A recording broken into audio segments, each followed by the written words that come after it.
Hey folks, hope you guys are having a good one. Today we're going to talk about my thoughts and opinions on knowing when a horse is ready to transition into the Two-Rein, which in my mind, that's a discussion of hackamores in combination with the discussion of the horse. Before we get too far into that discussion though, I'm going to throw it out there that the Bundy Ranch Rodeo is March 7th. I'm trying to put a team together to go, trying to get the same team as last year to go because that was a bunch of fun. If anybody out there watching is interested in sponsoring to go, we could use all the help we can get right now. Just having the baby, things are a little bit tight, but we want to make sure and go and support our friends over there, the Bunny Ranch channel, and all the other cowboys and cowgirls that show up to compete in that. So if you're interested in sponsoring that, get in touch with me. RubeckNevada@gmail.com. It's the easiest way. I apologize if I'm sniffling or sound stuffed up. We've got the head cold that's going around everywhere. So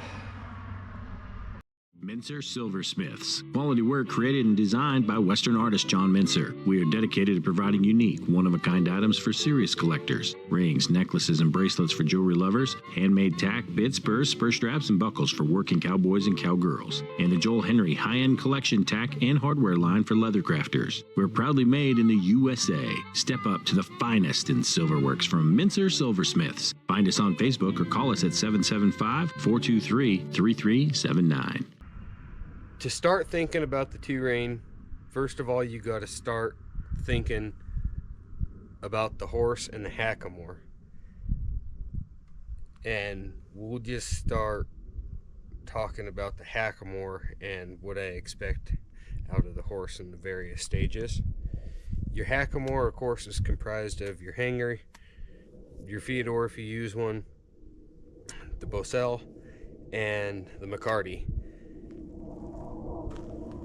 You can have real soft hands, and if you're riding in a hackamore that's wrong on one aspect or another, you're not getting the full benefit. That being said, somebody who has good hands and a good understanding of it all can get further with less equipment than somebody who's not that savvy and has all the equipment in the world. I've got just a couple hackamore setups that I will progress them through. The two key pieces we're going to focus on are the Bosel and the McCarty. Your hanger and your feodor, that's kind of back burner to me. The biggest thing is you want the hanger to be very supple and flexible, and should you choose to run a feodor, you want it to keep that knot where your McCarty's tied onto your Bosel off of his chin when his head position's correct, but not tied up against his chin, the underside of his jaw rather. That's pretty simple. If anybody needs me to go over how to tie that feodor again, I can. There's a video, I'll make sure to post a link to it, on how I tie my feodors. I don't use a real feodor knot or anything fancy like that. You guys know me. I am more of a get it done person than a look super pretty doing it person. That being said, I always like looking at nice tack and nice horses.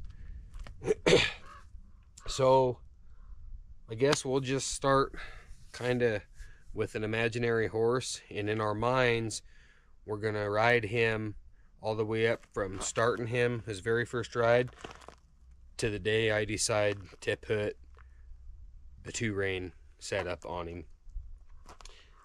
So day one, we're starting this colt. I don't know, you guys pick a name for him, let me know what it is in the comments. Now we're gonna say he's just a regular quarter horse colt, not one of my half draft colts for this example, because size of their face becomes an issue with the hackamores I have. I don't truly have all the hackamores I would like to have in order to progress my half drafts correctly. So this Bosal right here is what I would start him in. It's real medium weight, a little bit of flexibility to it. It's not rigid, but it's not real soft either. You can pick its own weight up. It doesn't have any flex. Noseband, if you guys can see on the underside, is not perfectly glassed over smooth, but it's dang sure not coarse. The pieces down around their cheeks, I don't know the right name for all of this, guys. Somebody out there, more than welcome in the comments to say, oh, this is called that or whatever. I know how to run it. I know how to use it. I don't know all the fancy names for things. But anyways, these pieces right here, they are a little bit coarse.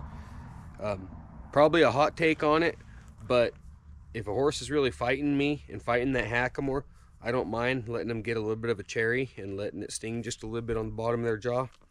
That's probably really going to send somebody into orbit, but that's my opinion on it. If you see a horse of mine has that cherry, it's because they've earned it. Those cherries heal up and they hair over. They're just fine. Excuse me. Anyways, this is what I will start them in. It's kind of a middle of the road on everything. The McCarty I will use, barring wet weather or rain or something like that, is a hair McCarty. This is a 9/16 inch, I believe. Maybe it's a half inch. I think it's a 9/16, or maybe even a 5/8 inch McCarty. It's a big McCarty. I don't really use this particular McCarty that often, just for the fact of how much there is of it in my hands. But I do like to start them all for the first several rides, if possible, in a hair McCarty, a horsehair McCarty. The reason is there's no stretch, for one. So if I have to give them a hard cue, which you shouldn't very early in their life, you know, first couple rides, you should be real soft and supple with them. But that cue hits that hackamore right now, and if you pull hard enough on it and that knot makes contact with the bottom of their jaw, it's instant. There's no stretch. The second is it's pokey. You guys can probably see the little hair sticking out there. For a young horse who's trying to get a feel and learn what everything feels like, and this feel means do that, and etc., that pokey, little bit of pokey on their neck is a very good feel for them. So this is where I would start our horse. I would ride him in this 5 or 10 times until he has the basics, and then I would go to work with him. And he would stay in this setup, like I said, barring wet weather, because these hair McCartys, they turn to absolute cables when they're wet, just like a cotton rope. I would ride him in this setup right here. And I'm not going to give a number of rides or a timeline because every horse is different, and that's the biggest takeaway of this whole discussion. But I would ride him until he's got enough of a handle where no matter what the day is, I can go saddle him and know that I will be able to do whatever I need to on the ranch that day with minimal disruptions to the work to train on him. Whether that's we're gonna go doctor calves, we're gonna brand calves, we're gonna just go check cattle, we're gonna do a bunch of sorting, we're working in the pens, we're trotting out through the desert, we're gathering on a desert, we're riding fence, whatever it is, he's gonna stay in this until he's kind of, in my mind, becoming less of a colt and more of a member of the regular team. I usually only put 4 or 5 rides on him as a 3-year-old. I don't start him as a 2-year-old. So once he's getting pretty good, you know, and he's getting soft in this, and you're going to have some days where, if you're like me, you do leave some cherries on him, and he's going to fight you, and that's fine. He has to learn his job. So the next progression there, I would stay in this Bosal, whatever. We'll transition to a mohair McCarty. For those of you that have a keen eye, you see I have some kinks in my McCartys. I was absolutely horrible about taking them off my hackamore for way longer than I should have been, and now I'm paying the price with it. Anyways, this mohair McCarty is quite a bit softer. There's still almost no stretch to this, but there's a lot less poke to it, and it's smaller around. It's a little bit lighter, but not much. So what that'll do is my same set of hands on him are now giving him a touch less of a command because it's a little bit less pokey. Okay, we're gonna set this back in our bag. Next step then, I'm sorry, that is an alpaca McCarty. I may have said mohair, I meant alpaca. After the alpaca McCarty, go to this mohair. This is a big step for a horse. We're in the same bosal, but if you notice, this mohair has a lot of stretch to it. So what that will do is it will help your release on your commands engage him a little bit softer and release just a little bit quicker. This is where I'm going to spend quite a bit of time. At this point in his life, he needs to be riding around pretty nice. He's probably a 5-year-old when he gets into this. So as a 2-year-old, we saddled him, did our groundwork. 3-year-old, he got, you know, in the springtime, his 3-year-old year, a couple short rides, maybe some fall works. His 4-year-old year, he's doing full days, not a lot of them. By the end of his 5-year-old year, he can go do anything with me, but I'm still having to tune on him a bit. He's in this setup here. Once he gets to where he's super good in this, and by that I mean, you know, you might go work on him for a day, and say you're sorting in an alley, and he's watching cows. He's waiting for you to ask him which cow you need him to step in front of, but he's ready to step in front of everyone that goes by. He's really starting to understand the concepts of the work you're doing. That's the biggest thing I look for, is his understanding of it. Once he's there, we're going to ditch this hackamore. We're going to go to this hackamore. You can see it's a lot more flexible. It's a lot more supple. If I remember right, this is a kangaroo noseband and a regular rawhide body. I don't remember exactly, I'm sorry. It's lightweight. It weighs about half of what that other one does. The core in it is a lot softer.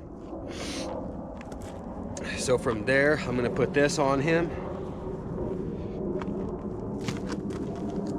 I'm going to go back to the alpaca McCarty until he's better again. We're going to go then back to the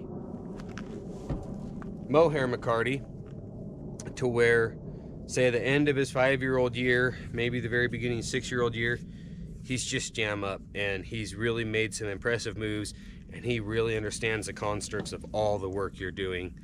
He's a little rough around the edges, of course. By no means is he like a bridle horse in a hackamore. You're not looking for that yet. But once you're at the point where you're not really ever having to train on him throughout your workday, and I don't mean just one workday, I mean you need to go 5, 10, 15 days of work where he's on the ball all day. That consistency, and the consistency of him understanding the jobs you're doing, not just that left is left and right is right, is what I look for. Horses always progress at different speeds. Henry, my sorrel horse, you guys have seen him on the channel, he spent very little time in this stage. It was 2 or 3 rides in each, and he was like, oh man, there's less on my face, I can do more now. So that's when I transitioned him into this pencil bosal with the little 3/8 hair McCarty. So this is kind of the last step before the Two-Rein. And basically when my horses are here,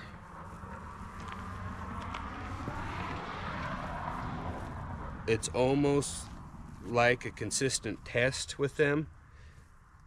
Once you put this on them, coming from one of the bigger hackamores or bigger bosals, you're gonna feel like you took a step back, because your cues are gonna have to become a little bit more firm. as you go through them, just like every step, get him softer, get him more supple, get him quicker, and training on him less every ride. You're always kind of, every progression, a step of this is say 2 steps forward, 1 step back kind of concept. You just slowly, you're working closer towards that goal. So once he wears this for a while, and I can do anything I need to on him, you know, he's a horse in the pen where it doesn't matter what that day holds. I know I can be the most efficient guy on the crew on that horse. Then he's ready for the Two-Rein. That being said, you do not need, what have we got, four Bosals and 4 McCartys here. You don't need all that. If you have 1 Bosal, 1 Hackamore set up to start him in, and then you progress him to the pencil, that's fine. You can make it as many steps in terms of equipment changes as you want to, or you can do as few as you can with the rule that you're not going to put a full-size Hackamore with a bit in his mouth. Before we talk about the actual transitioning, I do want to show this Hackamore. You guys have seen this a lot. This is what I ride Rush in, strictly for the reason it's the only Hackamore I have that's big enough to fit around his muzzle right now. This Hackamore is heavy and it's pretty much rigid. He will benefit as soon as I can afford a Hackamore that's big enough to fit him and is lighter weight and softer. He will benefit from that transition. That being said, this oversized heavy Hackamore, if I got a horse, no matter what stage of the process he's in, if he really goes to bracing on me and fighting me, I'll put him back in this for, you know, a couple hours or maybe even a day, and tie that knot just a little bit smaller so there's a little bit more play to where he gets that cue on the bridge of his nose like we're looking for. And if he don't respect it, I can pop him with it, and this big heavy Hackamore pops him in the jaw. I call it my thumper Hackamore because I can thump him with it. I don't use it very often, but every now and then, especially when you got, say, a horse like Henry who kind of has a little bit of that I'm gonna do what I want today streak, it's pretty nice to have. Do not overuse an overly heavy, over stiff Hackamore. You will make them dead in the face very quick.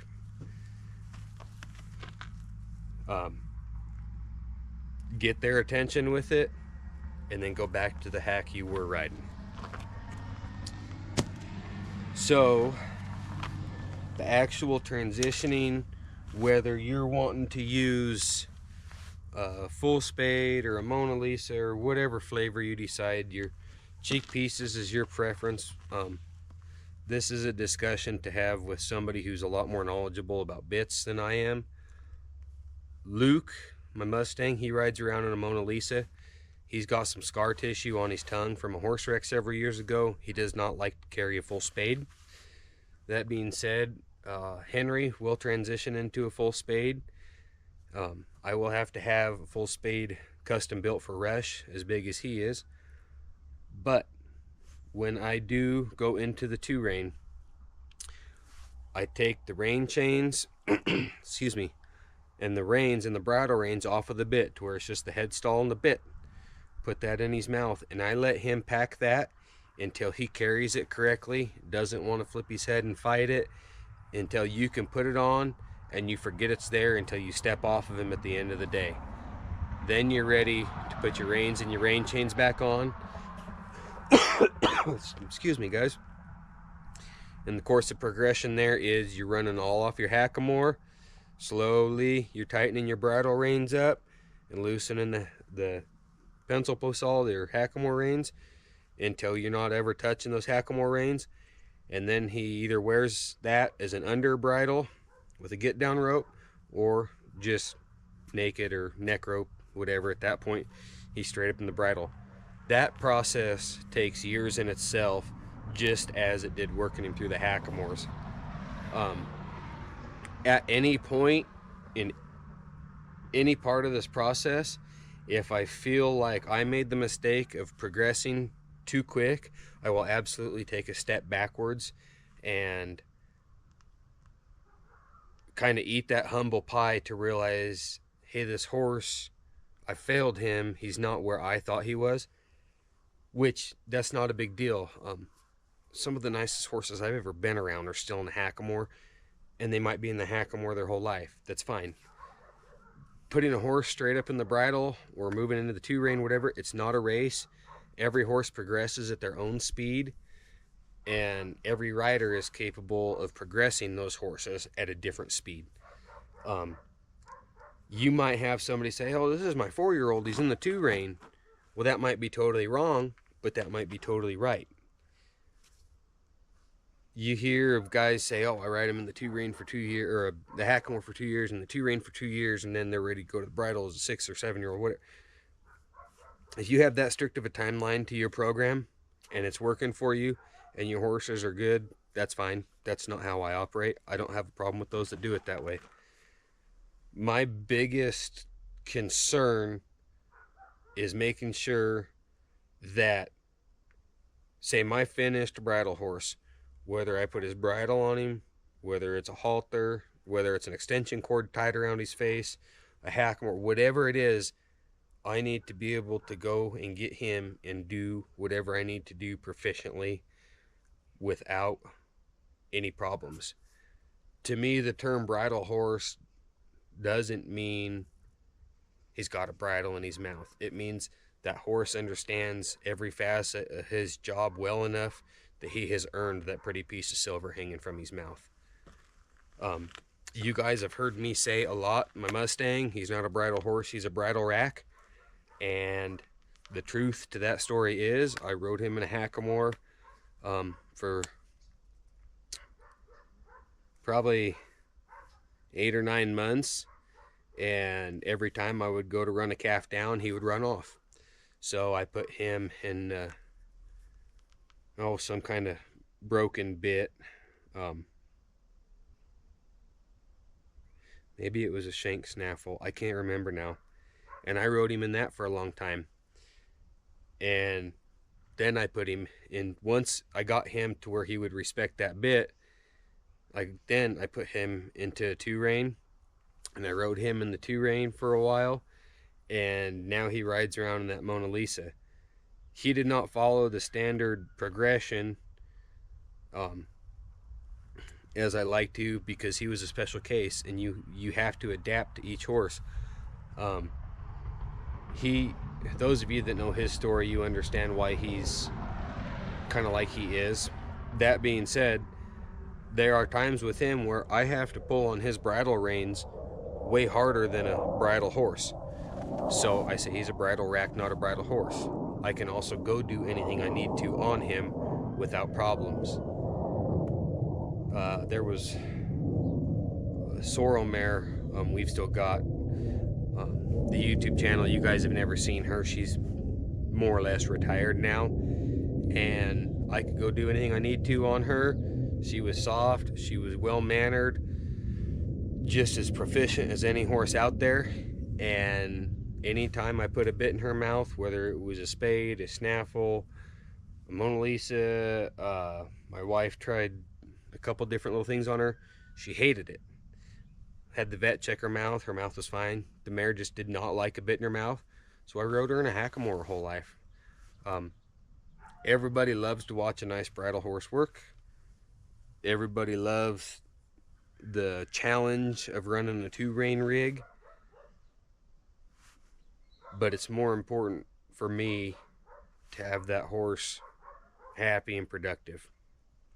I don't have, if you were to ask, say, a horse trainer this discussion, or somebody that's really strict into the Vaquero ways or the California ways, they'd have a list of, they need to be able to do this, and they need to be able to do that, and this and that. And that's great if that's how you do it. For me, I just want a consistent horse that I can do my job on, and every step I take through the progression, all the way up is a little bit of a refinement. So I hope I didn't drag that out or make it way more complicated or anything like that. Like I said, you don't need a whole array of hackamores to get ready for the Two-Rein. You need two. You need one you're going to ride them around in for a couple years, and then you need that pencil Bosal as the last step and into the Two-Rein. If this spurred any more questions, which I hope it did, please let me know. Now that little Isaac's been born, I hope to be getting out and doing some more day work and hopefully getting you guys some more footage, stuff like that. Like I said, March 7th is the Bunny Ranch Rodeo. We're going to try and haul down to that. I'm going to have some sponsors to do so because I can't afford it out of my own pocket right now. Contrary to everybody's belief, having a YouTube channel does not make you rich. I've actually lost quite a bit of money to the YouTube channel, but that's totally fine. It's worth it. So, anyways, guys, stay blessed. Buy your ranch rope, RubeckNevada.com, and ask any questions in the comments, and we'll do another discussion video like this. Alrighty, guys, take care.